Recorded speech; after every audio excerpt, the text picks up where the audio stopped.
Evangelho segundo Mateus, capítulo 4, verso 1 em diante, diz assim: A seguir, foi Jesus levado pelo Espírito ao deserto para ser tentado pelo diabo. Depois de jejuar 40 dias e 40 noites, teve fome. Então o tentador, aproximando-se, lhe disse: Se és filho de Deus, manda que estas pedras se transformem em pães. Jesus, porém, respondeu: Está escrito, não só de pão viverá o homem, mas de toda palavra que procede da boca de Deus.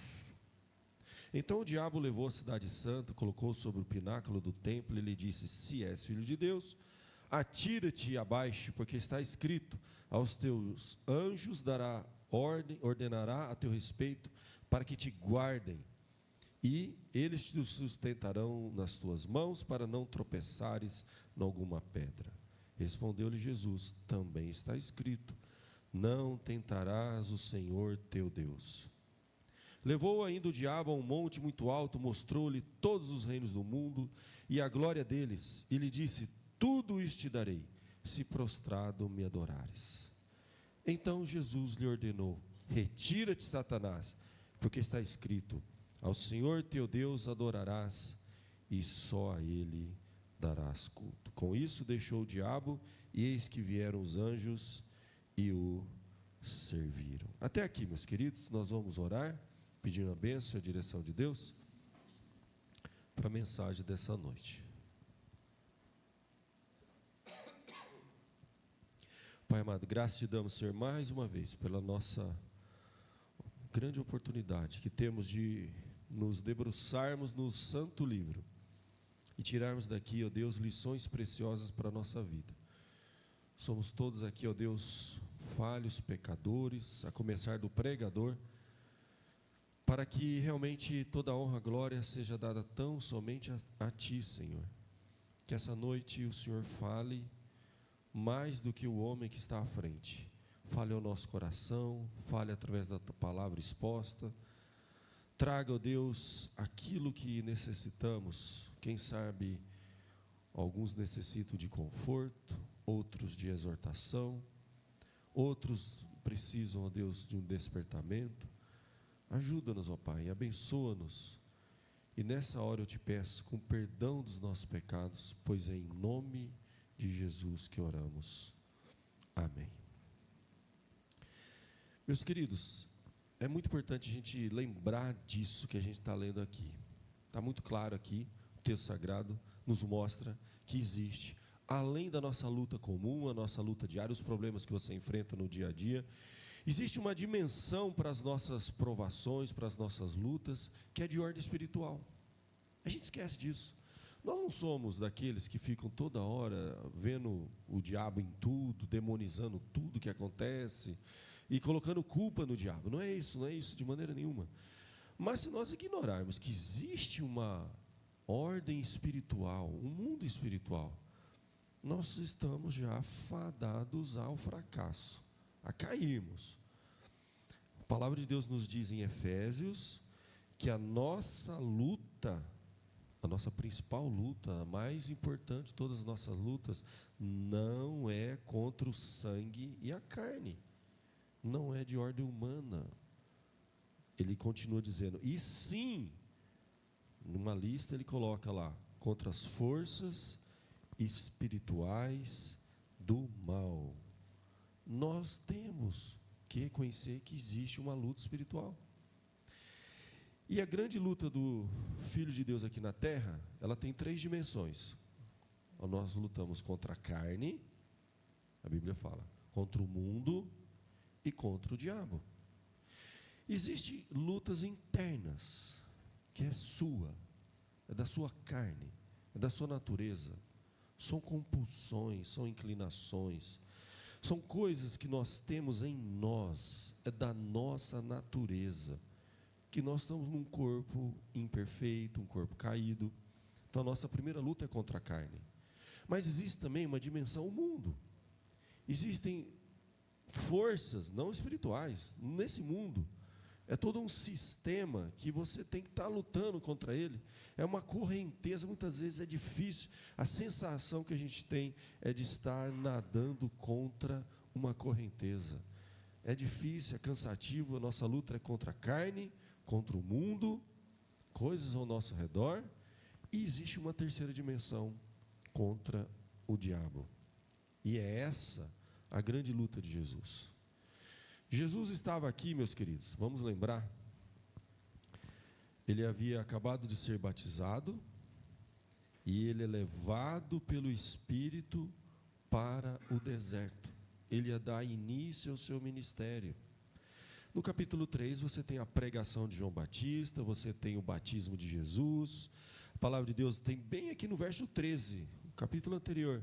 Dirigiu-se Jesus a Galiléia, para o Jordão, a fim de que João o batizasse. Chega na hora, o verso 16, batizado Jesus, saiu logo da água, eis que se lhe abriram os céus, e viu o Espírito de Deus descendo como pomba, vindo sobre ele. Uma voz do céu dizia: este é o meu Filho amado, em quem me comprazo.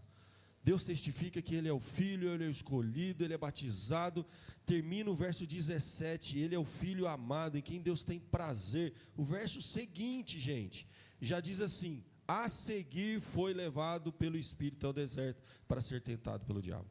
O fato de sermos filhos de Deus olhar de uma forma especial para nós, de Deus nos escolher, nos chamar para andar próximo com Ele, não nos isenta de uma luta espiritual que a gente vai passar.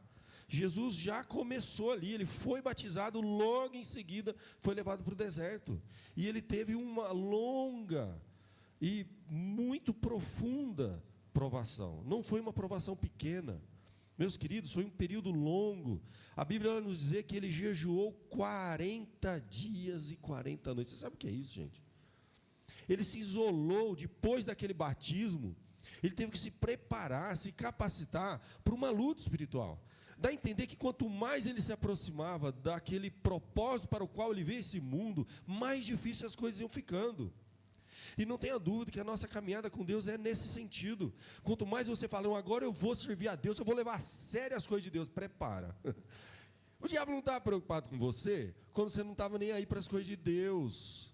Quando você ia na igreja, quando desce na telha, quando você servia a Deus, quando você lá estava enterrando os seus dons, nada acontecia, você percebia isso? É como se fala, não, agora eu vou levar as coisas de Deus a sério. Mas começa a acontecer um monte de coisa, tudo para você desistir. Parece que é assim. Então Jesus foi batizado, ele ia começar agora 3 anos, gente. Isso só termina na cruz, foi frenético. O que a gente tem do capítulo 4 em diante é frenético. Dos 30 anos para trás, a vida de Jesus foi tranquila. A Bíblia nem fala nada da vida de Jesus. A Bíblia diz que ele viveu uma vida comum. Ele cresceu num lar, numa família, conviveu lá com seus irmãos. As pessoas até se surpreenderam quando viram Jesus falando. Falaram, esse aí não é o filho do carpinteiro? Os irmãos dele a gente conhece, filho de Maria, a gente conhece ele. O que agora ele está falando aqui que foi enviado por Deus, o Filho de Deus? Que negócio é esse? Ele teve uma vida tão comum, gente, nada de extraordinário aconteceu, e tanto que a Bíblia não tinha nada para falar. Só vai registrar o nascimento, depois com 12 anos ele é levado ao templo, acaba, não fala mais nada, Jesus não tem nada para falar. Jesus ficou 3 décadas incógnito, vivendo uma vida simples. Ele tinha que levantar cedo, ir lá com o pai dele aprender a carpintaria, ele ia ficar provavelmente órfão de pai, ele tinha lutas humanas comuns. Ele, depois que falece o pai, muito provavelmente, ele veio ficar órfão de pai, ele assume a carpintaria. A Bíblia começa a mostrar Jesus como o carpinteiro. Agora imagina uma vida comum, ele tinha que acordar cedo, ir lá abrir a carpintaria, vender, pegar o dinheiro, comprar pão, levar para a casa dele para sustentar a mãe e os irmãos. Durante 30 anos ele fez isso. A luta do dia a dia que todos nós temos, uma vida comum.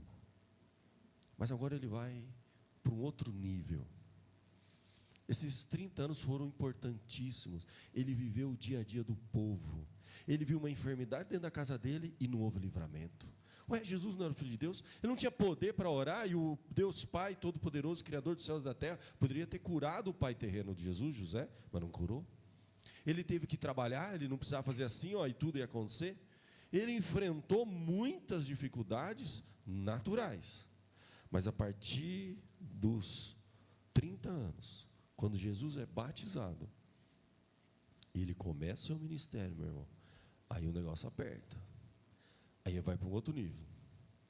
Aí o nível, como a gente diz, é mais pesado, mais hard agora. Agora ele vai 40 dias no deserto. Se isola de tudo e de todos. Ele precisa de um momento profundo. Isso aqui a gente chama de o jejum, ele é uma das disciplinas espirituais, coisa que a nossa geração já abandonou, que nós pretendemos começar a estudar na escola dominical nesse segundo semestre, se Deus permitir. Abandonamos as disciplinas espirituais. Quantas vezes você jejuou esse ano, gente? Faz quanto tempo que você não pratica o jejum? Jejum é a coisa mais extraordinária, mais profunda. Você quer intimidade com Deus, você quer se fortalecer para enfrentar as lutas que você está enfrentando. Você tem luta dentro da sua casa, na sua família, no lar, no trabalho. Se prepara com o jejum. O próprio Cristo, gente, jejuou 40 dias e 40 noites, a ponto de ter fome. Um jejum prolongado como esse, Jesus era humano como nós, não pense que ele tinha um corpo extraordinário. Provavelmente era um jejum apenas de comida, porque a Bíblia não diz que ele teve sede. Ele não ia passar 40 dias sem beber água, isso ele não ia suportar. Então foi um jejum parcial, jejum de comida. 40 dias e 40 noites. Jesus esteve em oração, no deserto, isolado de tudo e de todos, porque ele estava em comunhão profunda com Deus, se preparando para uma luta espiritual, que a gente... Não, o próprio Cristo, o Filho de Deus, gerado pela obra do Espírito Santo, no ventre de uma virgem, o Deus encarnado, a segunda pessoa da Trindade, o Verbo que se fez carne, habitou entre nós, falou assim, viver nesse mundo não é fácil, eu não tenho humanamente força para enfrentar as lutas que eu vou ter os embates que eu vou ter lá, então eu vou precisar de 40 dias e 40 anos de jejum e oração para me preparar para o que eu tenho para enfrentar nessa vida. Se Jesus precisou disso, que dirá eu e você. E a gente vai como se fosse, a gente vai, como a turma fala, a francesa para a luta, para a nossa luta espiritual. Sabe que ao sair dessa porta, você está na mesma situação que Jesus estava. Ele saiu daquele lugar onde ele foi batizado, o Espírito operou, fez lá a voz, meu filho amado em quem me comprasse. Ele ouviu isso. Saiu dali para ser tentado pelo diabo. A gente sai daqui, gente, da porta para fora, é luta, de uma ordem espiritual. A Bíblia diz que nós temos um inimigo espiritual, que o diabo anda ao nosso redor, bramando como leão, procurando uma oportunidade para nos devorar. Que essa luta é real, que ela é profunda, ela é contínua. O inimigo, ele é oportunista. Você vai perceber que depois que Jesus enfrenta, a Bíblia fala que Satanás se afasta até momento oportuno. Ele vai procurar o melhor momento para nos atacar. Jesus estava na sua limitação, fraqueza humana, 40 dias sem comer, com fome. Era um momento de privação. E tem uma coisa importante para a gente entender aqui, na primeira tentação de Jesus, a primeira proposta de Satanás. O texto está dizendo para a gente, qual era o ponto fraco naquele dia? O que Jesus estava privado? Qual foi a privação de Jesus no primeiro dia da tentação? O texto está claro. Depois de 40 dias ele teve fome. Aí o diabo chega assim, olha, é demais, né? O diabo vai chegar e falar assim, você não é filho de Deus? Está com fome? Você está com fome? Você não é filho de Deus? Transforma essa pedra em pão. Ele tinha poder para isso, gente. Mas você percebe o dinamismo da coisa aqui? É até meio óbvio. Então, nesse sentido, o diabo não é tão imprevisível assim como a gente pensa. Você está sendo privado do quê? Qual é a sua tentação? Se a sua privação é de ordem financeira, você acha que você vai ser tentado no quê? Se a sua privação é de ordem sexual, você acha que você vai ser tentado no quê? Se a sua privação, gente, está sendo hoje algo palpável, que você está sentindo fome daquilo, o Satanás, quando ele olhar para você, ele é previsível. Ele vai te oferecer aquilo que você mais tem necessidade, porque ele conhece as nossas limitações. Se existe um ser espiritual que convive com a raça humana, desde os primeiros a serem colocados aqui na face da terra, milhares de anos, gente. Então é um ser que conhece profundamente a natureza humana. Ele está estudando a natureza humana, ele sabe as fraquezas, os pontos fracos. Ele é um ser inteligente. Ele tentou ser igual a Deus. Bom, pensa, o cara achar que ele é capaz de ser igual a Deus, porque ele devia estar bem, foi criado com poderes, com capacidade, com dons. Com dons, sim, com poder, sim. Ele tem poder. Não mais do que Deus, evidentemente. Ele é um anjo caído, que não tem poder algum que Deus não tenha dado. E ele está com os dias contados. E quanto mais o tempo se aproxima, mais desesperado ele fica. Ele sabe, porque a Bíblia diz que já está preparado para ele um lugar. A Bíblia diz que o inferno é para Satanás e os seus anjos. E ele, no seu desespero, o que ele quer fazer? Já que ele não pôde tomar o lugar de Deus, ele está usurpando nesse momento e fazendo de tudo para arrastar para junto com ele, para um sofrimento eterno, milhares de almas, quantas ele puder. Então ele passa dia e noite, foram 40 dias. A Bíblia diz que ele foi tentado pelo diabo e passou quanto tempo? Ele é paciente. Imagina Satanás lá no deserto sentado, vou tentar Jesus no primeiro dia de jejum? Não, ele não está com fome ainda. No segundo também não, passou uma semana, é pouco. 10 dias? Não. 20? Não. 30? Não. Aí a Bíblia diz, depois de 40 dias tem fome, transforma a pedra em pão. Percebe a coisa? Jesus, evidentemente, vence essa primeira tentação, recorrendo às Sagradas Escrituras, recorrendo à palavra de Deus, dizendo claramente, combatendo com a espada, que Paulo vai falar na carta aos Efésios, que a gente precisa se revestir de toda a armadura de Deus, e a espada é a palavra de Deus, a gente precisa ter conhecimento. Você não vai vencer usando armas humanas. Por isso que Paulo fala que a nossa luta, ela não é uma luta carnal, então não serão armas carnais que você vai vencer. Não tem como, são armas espirituais. E Jesus responde, não só de pão viverá o homem, mas de toda palavra que procede da boca de Deus. Ele está mostrando que fazer a vontade de Deus é mais importante que suprir uma necessidade, uma privação que ele está vivendo naquele momento. Ele sabia qual era a vontade de Deus. A vontade de Deus que ele daria início aos sinais lá em Caná da Galileia. Não era o momento ainda de ele fazer um milagre, não era o momento de ele fazer um sinal. Teria o momento certo, pouquinho para frente, a Bíblia diz que ele iria para Caná da Galileia. Então, naquele momento, Jesus ainda não estava, não era a hora. Mais importante do que transformar a pedra em pão, usar qualquer recurso, desobedecer a Deus para suprir uma necessidade rápida, era, como ele diz aqui claramente, ouvir, a palavra de Deus, a vontade revelada de Deus. E aqui, a gente tem que lembrar, é importante, antes de irmos para as próximas propostas de Satanás, tem que lembrar que o que está acontecendo com Jesus aqui é de uma dimensão que a gente não tem ideia. Você se lembra quando Deus criou o homem, colocou ele no jardim e disse assim, comerás livremente de todo o fruto aqui, ó. Você pode comer de toda a árvore, comerá livremente. Mas havia uma delas que ele não podia comer, porque o dia que dela comer, certamente morreria. Aí, agora, esse foi o primeiro Adão. A Bíblia vai dizer que Jesus, ele é o segundo Adão. Ele representa a humanidade. Foi uma primeira tentativa em que o homem foi colocado aqui na terra e ele fracassou. Ele cedeu à tentação. Ele preferiu comer do que obedecer. Percebe que é muito semelhante à tentação de Jesus? Só que muito mais complexa, mais profunda. Enquanto os nossos primeiros pais estavam num jardim, tinha muitas opções, Jesus estava num deserto. E ele não tinha nenhuma opção. Então a tentação de Jesus aqui tem um dinamismo teológico profundo, uma equivalência com que Jesus, com que o primeiro Adão, que é Adão e Eva, passou, o segundo Adão, agora Jesus está passando. E a Bíblia diz, visto que a morte veio por um homem, também por um homem veio a ressurreição dos mortos. Essa equivalência. A morte entrou por meio de um homem, que achou que era mais importante comer do que ouvir a palavra de Deus. E Jesus fala assim, não, mais importante é ouvir a palavra de Deus do que comer, eu não vou cair nessa.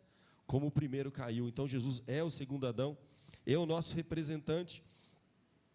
A Bíblia vai dizer lá em 1 Coríntios, capítulo 15, verso 22, porque assim como em Adão todos morreram, em Cristo todos serão vivificados. Gente, nessa tentação, era a minha alma e a sua alma que estava em jogo. Sempre tem algo em jogo. Toda tentação, existe algo em jogo, que às vezes nem aparece ali na tentação. O que está em jogo ali é muito mais caro do que aquele pão. Percebe isso? As tentações que Satanás lança sobre nós, ele mostra aquela necessidade presente, o que os nossos olhos podem ver, que nossa mão pode pecar, só que ele não mostra o que está em jogo. Coisas de consequência eterna. Quantas famílias foram destruídas, quantos casamentos foram destruídos, carreiras foram destruídas, por um momento, por um lapso, por um segundo, e não percebeu que tinha algo em jogo, tinha um preço, e o preço era alto. Então, ali Jesus estava por mim e por você, resistindo àquela tentação, porque a Bíblia diz que em Adão todos morreram, mas em Cristo todos serão vivificados. Adão, quando cedeu, ele arrastou, junto com ele, toda uma raça.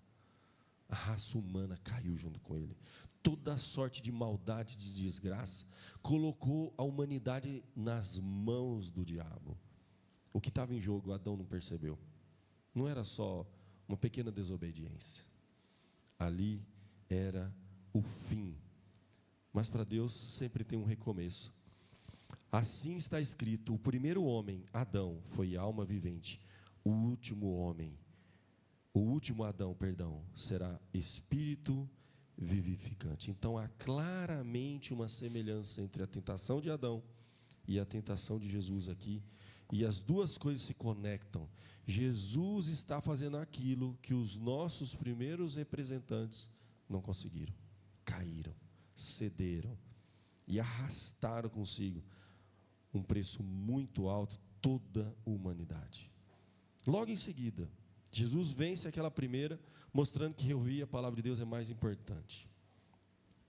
Então o diabo agora vai levar Jesus, ele teve esse poder, olha aí, ele teve poder para pegar Jesus e levar até a cidade santa, colocar ele sobre o pináculo do templo e dizer assim: se tu és filho de Deus, atira-te abaixo, porque está escrito: aos teus anjos ordenará a teu respeito que te guardem, eles te sustentarão nas tuas mãos, para não tropeçares em alguma pedra. Percebe que a primeira tentação, a primeira provação, vinha na desobediência da palavra de Deus. Agora tá bom, então você acha que você é filho de Deus mesmo? Então vamos ver se você é filho de Deus. Ele vai para um outro nível.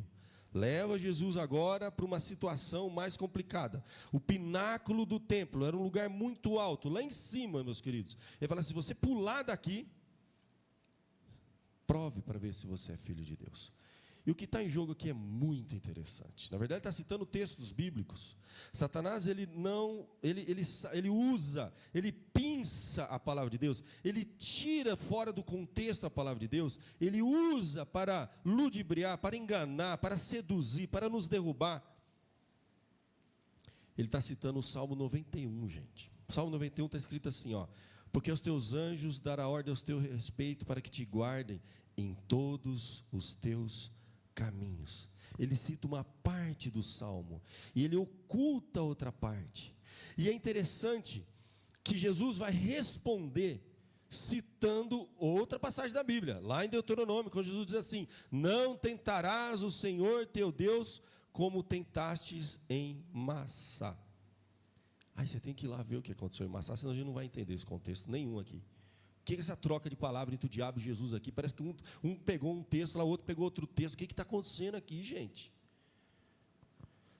Tudo tem um paralelo. O primeiro paralelo era a relação do nosso representante lá, Adão e Eva, no jardim, que foi dito para não comer. Eles comeram e caíram. Jesus disse: eu não vou cair nessa. O primeiro Adão caiu, né? Eu não. Mais importante é ouvir a palavra de Deus do que comer do pão. Venceu. Agora, a segunda tentação, ele vai usar uma experiência equivalente. Agora com quem? Um outro representante que a gente teve aqui na terra. Foi o povo de Deus no passado, no deserto. Quando o povo de Deus peregrinou no deserto durante 40 anos, que tem toda uma equivalência aqui, a mesma situação eles viveram. Eles foram tentados no deserto. E no momento de privação, no momento de aflição, está lá em Êxodo capítulo 17, verso 1 a 7. É exatamente o que Jesus vai citar e vai falar. A Bíblia diz lá em Êxodo que chamou o nome daquele lugar onde o povo foi tentado de Massá. A palavra Massá significa tentado, viu, gente? E Meribá, que é contenda. Houve uma tentação e uma contenda. Por causa da contenda dos filhos de Israel, porque tentaram o Senhor dizendo: está o Senhor no meio de nós ou não? Sabe o que é isso? É tentar a Deus. Vamos entender o que está acontecendo. Teve um momento de grande aflição do povo no deserto. Eles estavam nos representando ali, mas eles também caíram, tanto que peregrinaram 40 anos até toda aquela geração passar. E no momento de dificuldade, a tentação deles foi dizer o seguinte: Deus está no meio de nós ou não? É como se Deus precisasse provar, fazer alguma coisa, algum sinal, para provar que está no meio de nós ou não. Então o que Satanás está falando para Jesus é o seguinte: ele está falando assim, ó, faça o mesmo que o povo fez no passado. Vamos ver se Deus está no meio de nós ou não. Se você é filho de Deus, Ele vai te livrar dessa. Ele não vai deixar que você passe por isso. Então o que Jesus está respondendo aqui, não tentarás o Senhor teu Deus, Ele está usando justamente, em resposta à proposta de Satanás, Ele está mostrando o seguinte: olha, não é assim que funciona. Eu não preciso provar a Deus. É como se hoje, nas nossas tentações, nas nossas provações, Satanás também estivesse propondo que a gente fizesse isso. É como se a gente estivesse toda hora sendo tentado a dizer: está o Senhor no meio de nós ou não? Não faça isso. A Bíblia diz que Deus, Ele está no meio de nós, ainda que você passe por luta, por dificuldade, por provação. A Bíblia diz que uma geração incrédula é uma geração que pede por sinais. A gente não precisa de sinais constantes. Deus está tendo que transformar a pedra em pão, está o tempo todo que operar alguma coisa para nos convencer que Ele nos ama. Porque a Bíblia diz que Deus já provou o seu amor para conosco, em que Cristo morreu por nós, sendo nós ainda pecadores. Então, o amor de Deus por nós já foi provado. Ele não precisa fazer mais nada para provar o seu amor por nós. A segunda tentação, ela é complexa também. Percebe que o que está acontecendo aqui vai muito além das poucas palavras que a gente está vendo. Existe todo um contexto, existe uma ligação com o Antigo Testamento, existe um contexto muito mais profundo aqui. É por isso que Jesus responde com as mesmas palavras: está escrito, não tentarás o Senhor teu Deus. Não faça como o povo fez no passado, não siga por esse caminho. Jesus já prometeu estar conosco todos os dias, até a consumação dos séculos. Ele disse que seria por meio de grandes lutas, de grandes aflições. No mundo tereis aflições, mas tende bom ânimo, eu venci o mundo. Depois de Jesus vencer a segunda tentação, ele vai para a terceira agora, para a gente encerrar. A Bíblia diz então que, depois disso, o diabo leva Jesus para um monte muito alto, mostra todos os reinos desse mundo, a glória desses reinos, e disse assim: tudo isso te darei, se prostrado me adorares. Isso aqui é profundo, gente. O que está acontecendo aqui tem muitas implicações. Primeiro, já nos lembra que o único que disse assim: me adore que você vai ficar rico, não foi Deus. Não foi Deus. Se tem igreja pregando, fala, vem para cá adorar a Deus que você vai ficar rico. Deixa eu te contar uma coisa, Deus, isso está na Bíblia, está na Bíblia, mas não saiu da boca de Deus não, viu? Saiu da boca de Satanás. A única vez que a Bíblia diz assim, ó, me adore que você vai ficar rico, foi Satanás que disse, para o próprio Jesus. É como se ele estivesse já escrachando, já chutou o pau da barraca. Ele tentou com pão, não deu, tentou, né, levou ele no pilar, não deu. Falei assim, ó, vai, resolve. Se você me adorar, tudo isso te darei. Agora tem uma implicação mais profunda aqui. Porque, na verdade, tudo pertence a Deus. Mas quando a humanidade rompe o relacionamento com Deus e se submete ao próprio diabo, a gente sabe o que vai acontecer. O mundo,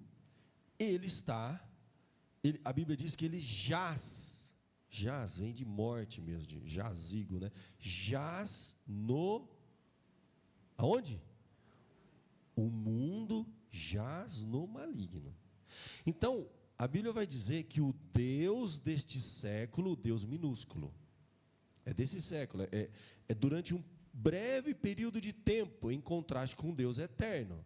Existe o Deus de toda a eternidade. Mas o deste século, durante um breve período de tempo, ele cegou o entendimento dos incrédulos. Ou seja, essa humanidade está sob a influência, jaz no maligno. Maligno não é a palavra M de maiúsculo, é a palavra grega poneros, que é Satanás. A humanidade, este século, jaz. O mundo, ele está debaixo do próprio poneros, que é Satanás. Então, Satanás, ele reina temporariamente sobre este mundo, nesse sentido. Ele exerce influência, ele incita as pessoas, a Bíblia fala assim, que a gente tem que estar conhecendo a palavra de Deus para estar preparado para lutar contra o sofisma. Sabe o que é a palavra sofisma? Vem lá do grego, sofista. Sofisma significa logismo, lógica, argumento, ideologias. Pensa que existem ideologias que são tão opostas a tudo que Deus estabeleceu. Parece que assim, ó, se Deus falou, vai para esse lado, aí tem ideologia que é o oposto. Deus constrói a família, a ideologia desconstrói a família. Deus faz isso, a ideologia faz aquilo. A Bíblia fala exatamente sobre isso, que a gente tem que conhecer a Bíblia para estar pronto para lutar contra os sofismas desse mundo. Sofisma é uma palavra grega, logismo, pelos argumentos, lógica. Então Satanás, ele está trabalhando, ele reina, ele trabalha nos corações e nas mentes, ele usa lógica, argumento, ele vai manipulando geração após geração, afastando a humanidade o mais longe possível da palavra de Deus, porque ele sabe que o tempo dele está terminando, e ele vai para um lugar sem volta, e o que ele quer fazer? Levar o máximo possível de pessoas para lá. Então essa luta espiritual é nesse sentido. E aqui o que está acontecendo? Jesus tinha dois caminhos. Ele tinha a opção de ser obediente até a morte de cruz, e ele ia conquistar para si esses reinos. Porque a Bíblia diz que depois que Jesus morre na cruz, ele vai dizer exatamente isso. A palavra assim, diz assim, que todo o poder, Jesus fala, me foi dado nos céus e na terra. Quando Jesus morre, é humilhado, derrotado, aparentemente, ele ressuscita dos mortos. Todo o poder é dado a ele. Ele se torna agora juiz, ele é o juiz desse mundo. E agora, a Bíblia diz então que todo o poder foi dado a ele. E o Evangelho está avançando em todos os povos, nações, conquistando aquilo que Jesus já conquistou na cruz. Só que o que Satanás está propondo para ele? Sabe o que é exatamente, literalmente? Você não precisa passar por tudo que o Deus Pai planejou lá na eternidade. Você imagina, você vai ficar 3 anos aqui, ó, de cidade em cidade, falando, pregando esse evangelhozinho do reino de Deus. Depois você vai ter que pegar uma cruz e morrer naquela cruz. Não, só faz uma coisa: me adora, que eu te dou. Eu devolvo para o Deus Pai. Você entendeu o que está acontecendo aqui?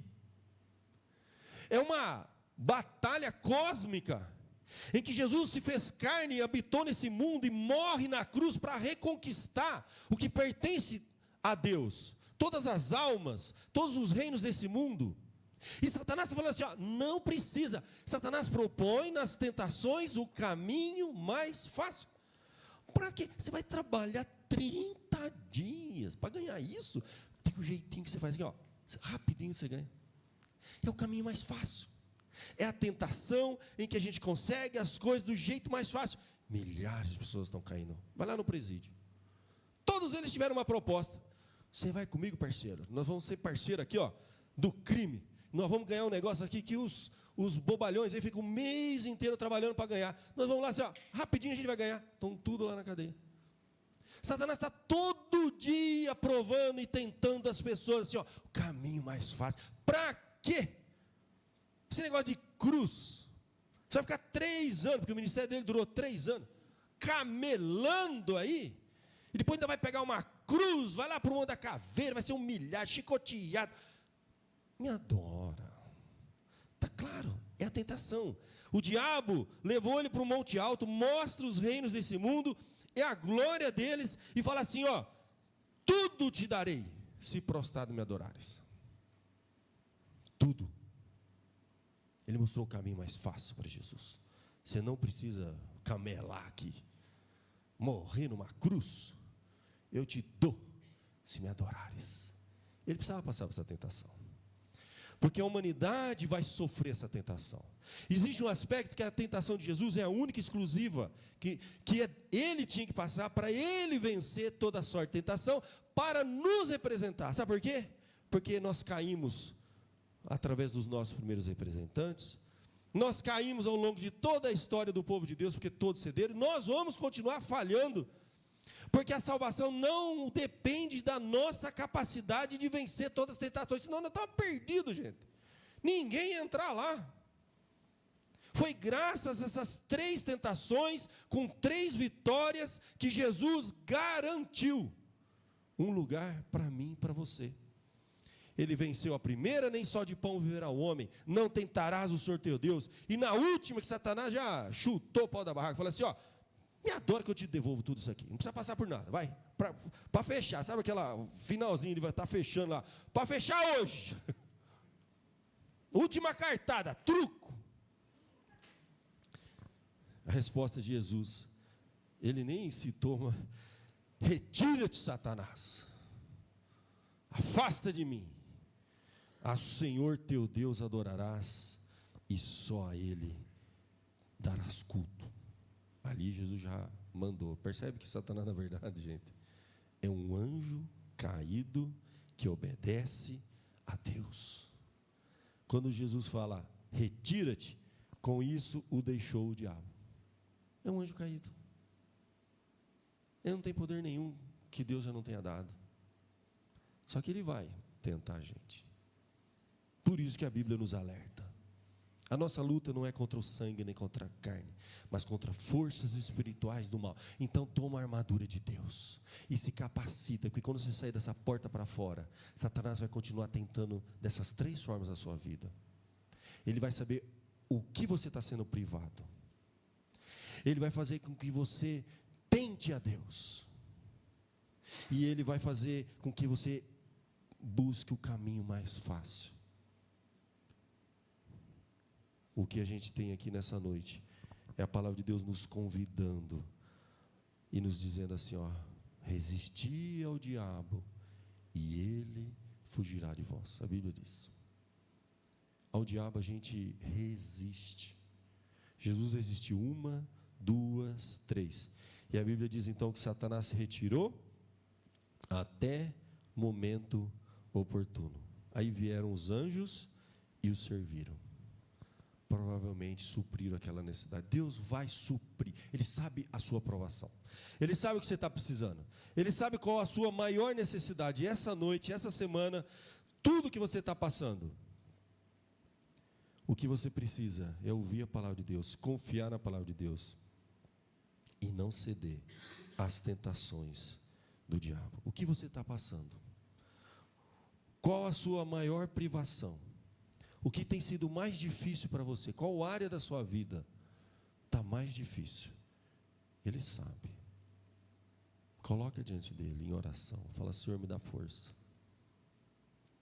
para que eu resista, para que eu permaneça firme. Feche seus olhos. Vamos falar com Deus. A Bíblia nos convida constantemente. A Bíblia diz assim, com efeito, tendes necessidade de perseverança, para que, havendo feito a vontade de Deus, alcance a promessa. Porque ainda um pouco de tempo, aquele que vem virá e não tardará. e o justo viverá pela fé. Mas se ele retroceder, não se compraz a minha alma nele. Nós, porém, não somos aqueles que retrocedem para a perdição, mas aqueles que dá fé para a conservação da alma. Persevere, resista e peça forças a Deus. A nossa luta não é de ordem humana, é de ordem espiritual. Vamos orar. Enquanto o louvor vem à frente, nós vamos encerrar com uma última música. Oremos. Ó Pai amado, a nossa luta é grande, Senhor. Ao sairmos daquela porta, temos uma longa semana pela frente, Senhor. Todos os dias nós vamos ser tentados, Senhor, pela carne, pelo mundo e pelo diabo. Que o Senhor nos dê, em nome de Jesus, a graça de confiar na Tua palavra, Senhor, de resistir ao diabo e ele vai fugir de nós, de vencermos, ó Deus, as provações e tentações que nós enfrentamos no dia a dia. Todos nós temos uma área da nossa vida, Senhor, que precisa ser colocada em ordem. Ajuda-nos, ó Deus, eu te peço em nome de Jesus, a colocar nossa vida em ordem, a não dar brecha, oportunidade para Satanás. Abençoe os casamentos, ó Deus. Se tem casais que não estão conseguindo se entender, não estão bem, a palavra de Deus nos alerta, isso pode ser uma oportunidade. Abençoe os filhos, ó Pai, se eles estão com o coração endurecidos, longe de Ti, Senhor, em nome de Jesus, quebranta os nossos corações. Abençoe aquela família que está passando por privações financeiras, com dificuldades, ó Deus. Muitas vezes, ó Deus, tentações nos cercam todos os dias, o caminho mais fácil. Abençoe aqueles que estão passando por enfermidades, Senhor, porque nessa hora é outro tipo de tentação. Nós somos tentados a dizer, está o Senhor entre nós ou não? Muitas vezes, ó Deus, como um caminho mais fácil. Em vez de enfrentar aquela luta, aquela dor, com perseverança, com fé. Em nome de Jesus, Tu sabes, ó Deus, o que cada um está passando aqui essa noite. Que nós saímos daqui fortalecidos, ó Deus, preparados, e olhando para esse mundo com outros olhos, com olhos espirituais. Olhando não só o momento, mas olhando as consequências, o futuro. Cada decisão que tomamos hoje, Senhor, vamos colher frutos muitas vezes por uma vida inteira, Senhor. Abençoe o nosso trabalho, abençoe a nossa família, abençoe o nosso lar, os nossos filhos, abençoa a nossa vida espiritual, Senhor. Renova, Senhor, a nossa fé, a nossa esperança, o nosso fervor, Senhor, para que o inimigo não tenha poder sobre nós. Muitos esfriam, desistem, se afastam e não percebem que estão sendo já alvo, Senhor, do inimigo. Fortalece assim, ó Deus, a Tua igreja, é o que eu te peço, em nome de Jesus. Amém, Senhor.